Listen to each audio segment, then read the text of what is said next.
Hi there, my name is Paul Colgrove, and in this third video I'll be demonstrating how easy it is to do a circular or an arc-shaped weld with the ColWeld software.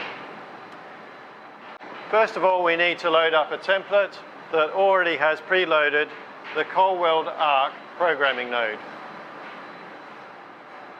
The part that we're going to weld is this. It's got a circular disc and we have an arc-shaped rod there that we're going to weld onto that disc. So the first step is to move the torch down to our first point. And now we add that point.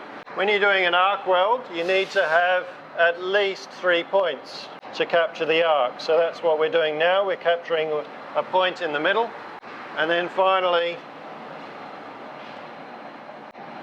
we'll have a point at the end. What we'll do now is simulate that.